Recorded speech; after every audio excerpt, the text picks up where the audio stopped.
दूसरा बिंदु कृषि पशुपालन और तीसरा बिंदु कानून व्यवस्था और चौथा बिंदु सामाजिक न्याय और पांचवा बिंदु औद्योगिक वातावरण और रोजगार। माननीय सभापति महोदय, सरकार का 2 साल का जो कामकाज है ये राजस्थानी नहीं, हिंदुस्तान के प्रधानमंत्री भी राजस्थान की सरकार की तारीफ कर चुके हैं जो कोरोना का जो प्रबंधन किया गया था। जब भी सरकार के विकास के डेवलपमेंट के काम शुरू हुए, कभी चुनाव की आचार संहिता, कभी भारतीय जनता पार्टी की वजह से 1.25 महीना क्वारंटाइन कांग्रेस के एमएलएज, और कभी सरकार को वित्तीय संकट में खड़ा करने की दिल्ली सरकार की जो कोशिश रही है, उसके बावजूद करीब 1.25 साल हुए सरकार को काम करते हुए। मैं सिमरण कराना चाह रहा हूं हमारे विपक्ष के साथियों से, माननीय राठौड़ साहब चले गए, मैं उनसे ही निवेदन करना चाह रहा था, अगर आपको याद हो 2013 से 18 तक का 5 साल का जो कार्यकाल था राजस्थान की हिस्ट्री में, वो एक आंदोलनकारी कार्यकाल था। हर दिन समाज का कोई ना कोई तबका इस सरकार के खिलाफ धरना करता था, कभी प्रदर्शन करता था, कभी किसान पानी के लिए धरना प्रदर्शन कर रहे थे, कभी रोजगार के लिए प्रदर्शन कर रहे थे, कभी पटवारी हड़ताल पे थे, कभी डॉक्टर हड़ताल पे थे। एक 5 साल के बाद राजस्थान की जनता ने कांग्रेस को मैंडेट दिया, कांग्रेस पे विश्वास व्यक्त किया, और मैं समझता हूं कि कांग्रेस सरकार ने जो घोषणा पत्र जनता के बीच में जो लेके गई थी और जनता ने उस पर मोहर लगाई, और इस आशा और विश्वास के साथ मोहर लगाई कि आने वाले जो 5 वर्ष हुए हैं वो राजस्थान के लिए सुखद हो और जो विकास की गति जो राजस्थान की रुक गई थी वो दोबारा से स्टार्ट हो। राजस्थान के लोकप्रिय मुख्यमंत्री जी का मैं धन्यवाद करना चाह रहा हूं कि ऐसा जो अभिभाषण जो परसों पेश किया गया था, अभी एक साथी चले गए, उन्होंने कहा सत्ता पक्ष के लोगों ने ताड़ी नहीं बजाई। मैं उनको संवैधानिक मर्यादा की भी मैं के लिए निवेदन करना चाह रहा हूं, जरा संविधान को ठीक ठाक से पढ़ ले, असेंबली के रूल पढ़ ले। जब अभिभाषण हो रहा होता है राज्यपाल का, जब प्रेसिडेंट का भाषण होता है पार्लियामेंट में, तो कभी सत्ता पक्ष के लोग ताड़ी नहीं बजाते। सरकार का लेखा जोखा, सरकार का क्या विजन है, 5 वर्षों में लोग क्या करना चाह रहे हैं, ये सदन के समक्ष पेश किया जाता है कि राजस्थान की 7.5 करोड़ जनता, राजस्थान की 7 करोड़ जनता इस बात पे विश्वास करती है कि लोग जो सदन में बैठे हैं वो हमारी बात करेंगे, हमारे विकास की बात करेंगे, इस बात की चर्चा सदन में होती है। मैं आपसे निवेदन करना चाह रहा हूं माननीय सभापति महोदय कि पहली बार पिछले 5 वर्षों के बाद में हमने 2000 डॉक्टर की भर्ती करी। राजस्थान का जो स्वास्थ्य का आधारभूत ढांचा था उसको मजबूत करने का प्रयास किया गया, और इतना बेहतरीन प्रबंध कोरोना का, इतना बेहतरीन प्रबंध कि 7 मार्च को जब स्वास्थ्य मंत्री ने सदन में जब अपना वक्तव्य दिया था, उस वक्त 2 मरीज हमारे यहाँ कोरोना के थे और हमारे पास टेस्ट की कोई लाइव नहीं थी, पूरा टेस्ट के लिए गए थे दोनों इटालियन नागरिकों के। लेकिन आज इस बात की खुशी है कि एक साल का जो हमारा जो एमएलए लेड फंड का जो फंड था वो पूरा मेडिकल में हमने दिया, जिसकी वजह से राजस्थान सरकार का आधारभूत ढांचा मजबूत हुआ, मेडिकल का ढांचा मजबूत हुआ। कहीं डॉक्टर नहीं थे, कहीं नर्सिंग नहीं थी, कहीं जांच की मशीनें नहीं थी, कहीं दवाइयां नहीं थी। अगर आज आप देखो राजस्थान के अंदर जाके 735 टाइप की दवाई, 535 टाइप की दवाई राजस्थान के सरकारी अस्पताल में मिलती है, और जहां 100-150 की ओपीडी होती थी वहां 500 की ओपीडी हो रही है। इस कोरोना काल के अंदर जहां एक लाइव नहीं थी, आज राजस्थान के 33 जिलों में हमारे लिए टेस्टिंग लाइव है, और 17,000 के आसपास जो है हमारा कोरोना टेस्टिंग हो रहा है। कहा नर्सिंग की भर्ती हो रही है, दूसरे स्टाफ की भर्ती हो रही है। एक आदर्श सीएससी की जो कल्पना करी थी माननीय मुख्यमंत्री जी ने, उस पर भी काम राजस्थान सरकार का शुरू हो गया है। मैं आपसे निवेदन करना चाह रहा हूं सभापति महोदय, स्वास्थ्य में जो बेहतरीन जो काम किया है वो एक ऐतिहासिक काम राजस्थान की है, और आने वाली जो जनरेशन है इस मुख्यमंत्री जी को याद रखेगी, सरकार को याद रखेगी। हमने पिछले बजट के अंदर जो निरोगी राजस्थान में 1500 करोड़ रुपए का प्रावधान किया था, जिसका पैसा डिस्ट्रीब्यूशन हो गया है, लेकिन मुझे बड़े अफसोस के साथ कहना पड़ रहा है, जो बार जो विपक्ष के साथी जो चिल्ला रहे हैं इस बात को लेके, जरा दिल्ली की तरफ तो ध्यान दे। जीएसटी की किस आज तक बकाया है? इस सरकार को वित्तीय संकट खड़ा करने की जितनी कोशिश हो सकती थी दिल्ली के माध्यम से वो करने की हो गई है, लेकिन अब कामयाब नहीं हो पा रहे। कामयाब इसलिए नहीं हो पा रहे कि सरकार के जो मुखिया है वो इतने अनुभवशाली हैं, इतने सक्षम है, इतने कल्पनाशील है और इतने संकल्पबद्ध है। जो फैसला उन्होंने कर लिया निश्चित तौर पर उनके फैसले को डिगा नहीं सकता। मैं बधाई देना चाह रहा हूं सब सदन के माध्यम से, एक दृढ़ निश्चय के साथ में, जिस तरीके संकल्प के साथ में राजस्थान सरकार ने कोरोना जैसी महामारी का मुकाबला किया है, आज राजस्थान उसे उभरने में कामयाब हुआ है। इसके लिए मुख्यमंत्री जी को बधाई और सारे सदन को इस बात की बधाई। मैं आपसे निवेदन करना चाह रहा हूं सभापति महोदय दूसरा विषय कृषि का।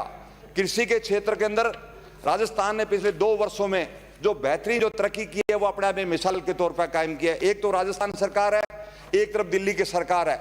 आज 75 दिन हो गए किसानों को, 75 दिन हो गए अपनी मांगों को लेकर बैठे हुए को। वो अभी जो एक साथी चर्चा कर रहा था कि एक किसी के पुलिस कस्टडी में किसी की डेथ हो गई, मैं उनसे निवेदन करना चाह रहा हूं उसी आंदोलन के दौरान एक गंगानगर के नवरीत सिंह एक नौजवान की 26 तारीख को उसकी डेथ हुई थी, उसका हिसाब किताब दिल्ली की सरकार दे। तो मैं निवेदन करना चाह रहा हूं इस पर सरकार को जवाब देना चाहिए। 70 दिन हो गए डेमोक्रेसी के अंदर। 1937 के अंदर जब कांग्रेस में प्रांतीय सरकारें बनी थी हिंदुस्तान के अंदर, तो जमीन का अगर किसी आदमी को अधिकार दिया गया था, किसान को कांग्रेस की सरकारों ने दिया था। मैं सभापति महोदय आपसे निवेदन करना चाह रहा हूं, जब इस देश के अंदर पहली सरकार बनी 1952 के अंदर, 52 में सरकार बनी, पहला भूमि सुधार कानून इस कांग्रेस की सरकार ने दिया था और किसान को जमीना मालिकाना हक कांग्रेस की सरकार ने दिया था। एक पटना हाई कोर्ट की खंडपीठ में ऐतराज जताया गया था।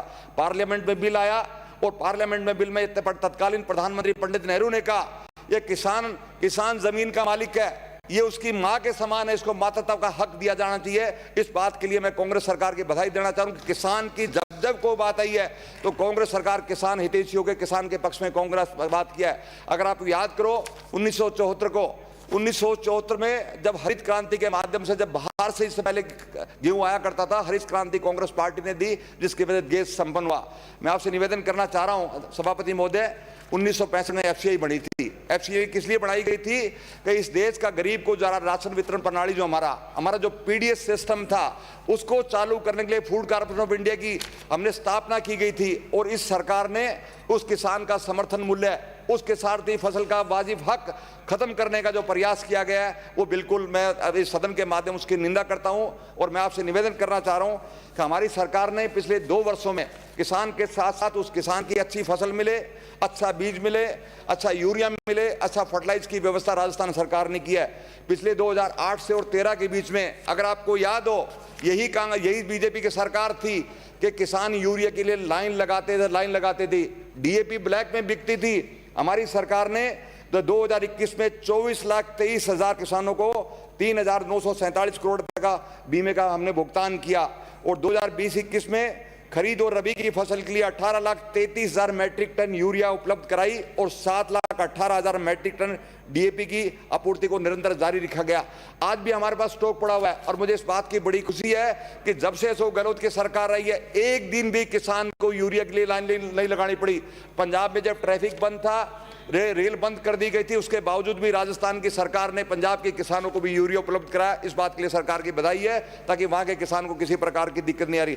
मैं आपसे निवेदन करना चाह रहा हूं कि प्रधानमंत्री कृषि सहायता योजना के माध्यम से राजस्थान सरकार ने स्प्रिंकलर सिस्टम के लिए 2000 करोड़ किसान कल्याण कोष की स्थापना की, 2000 करोड़ रुपए की, ताकि किसान का जो सिंचाई का जो प्रबंधन है उसको ठीक किया जा सके।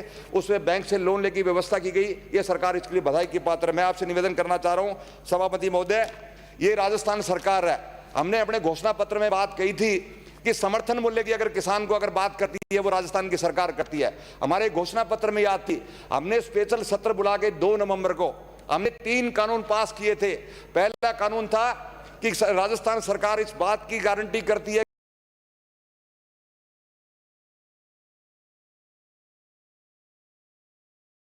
कि किसान को समर्थन मूल्य मिले उस फसल का, अगर नहीं मिलता तो 5 लाख रुपए का जुर्माना, 7 साल की सजा का प्रावधान राजस्थान सरकार ने किया। ये पहली सरकार है हिंदुस्तान की। दूसरा सरकार ने समर्थन मूल्य के माध्यम से पिछली सरकार ने जो खरीद नहीं कर पाई थी हमारी सरकार ने उसको इंश्योर किया और 18 लाख मैट्रिक टन गेहूं की खरीद की जो फसल है पिछले साल की वो राजस्थान की सरकार ने खरीद की है। दूसरा कानून राजस्थान सरकार ने दूसरा कानून सीपीसी में जो बदलाव किया गया, पहली दफा 1958 के बाद में अगर सीपीसी में अगर चेंज किया गया सिविल प्रोसीजर कोर्ट में, तो वो कांग्रेस की सरकार ने किया, अशोक गहलोत की सरकार ने किया। 5 एकड़ जमीन जो ऋण मुक्त, जो जिस पे ऋण होता था किसान के ऊपर, उसकी जमीन किसी भी तरह से कुड़क नहीं की जाएगी। ये कानून भी हमारी सरकार ने पास के लिए मुख्यमंत्री बधाई के पात्र है और आने वाली पीढ़ी भी किसान की उस मुख्यमंत्री जी की बात को याद रखेगी जो फैसला किसान हित में उन्होंने किया है। तीसरा, इन मंडियों को खत्म करने की जो कोशिश की गई थी, इन मंडियों को, कृषि उपज मंडियों को खत्म की गई थी। गांव की नाली और गांव की सड़कें और गांव की पुलिया, जिसके बारे में माननीय एक सदस्य बोल रहे थे कि पिछले 1 साल के अंदर कोई सड़कें नहीं बन रही है, कोई पुलिया नहीं बन रही है। मैं आपसे निवेदन करना चाह रहा हूं कि आपने दिल्ली में कानून पास कर दिया और कृषि उपज मंडी को और अनाज मंडियों को परमानेंट बंद करने की आपने व्यवस्था कर दी है। लेकिन अशोक गहलोत की सरकार ने ये फैसला किया है, किसी भी कीमत पे राजस्थान की 350 मंडियों को बंद नहीं किया जाएगा। हम उस मजदूर का भी ख्याल रखेंगे, उस किसान का भी ख्याल रखेंगे, उस आड़तिया भी ख्याल रखेंगे और निश्चित तौर पे गांव की जो पुलियां और सड़कें जो किसान जो कृषि उपज मंडी के माध्यम से बनती थी वो काम जारी रहेगा। एक साथी ने चर्चा करी कि डिग्गियों पे पैसे नहीं आ रहे। पिछली सरकार ने जो वित्तीय जो व्यवस्था करी थी डिग्गियों के लिए, वो 2700 डिग्गियों की व्यवस्था थी और 5700 डिग्गी चुनाव से पहले अनाउंस कर दी गई। हमने तो हमारे हिस्से का पैसा दे दिया, हमने कृषि कल्याण को से पैसा दिया है। लेकिन मैं आपके माध्यम से पूछना चाह रहा हूं कि केंद्र सरकार 60 और 40 का जो हिस्सा केंद्र सरकार तो डिग्गियों का पैसा दे, अभी तक तो बीमे की राशि भी नहीं दी गई। हमारी कृषि जो किसान जो फसल की जो बात थी, जो फसल बीमा योजना की बात थी, उसकी भी राशि बाकी पड़ी है दिल्ली सरकार की। और आप सवाल हमारे ऊपर उठा रहे हो। आप मेहरबानी करके जरा स्टैटिक्स आपके पास में उसको दुरुस्त करिए। आप स्टैटिक्स ठीक नहीं आपका, उसको दुरुस्त करिएगा और दिल्ली सरकार से दरख्वास्त करिए कि राजस्थान पे रहम करे, इस राजस्थान की मदद करे। जो राजस्थान का जो व्यापारी है, राजस्थान का किसान है, जो हिंदुस्तान की सरहद पर लड़ने के लिए तैयार रहता है। मैं माननीय सभापति महोदय आपसे निवेदन मैं करना चाह रहा हूं, 1971 और 1965 और 1999 यही किसान था जो हिंदुस्तान की सरहद पे लड़ाई लड़ी, जिसने देश को रक्षा करने के लिए। यही वही किसान है जिसने 1965 की लड़ाई लड़ी है।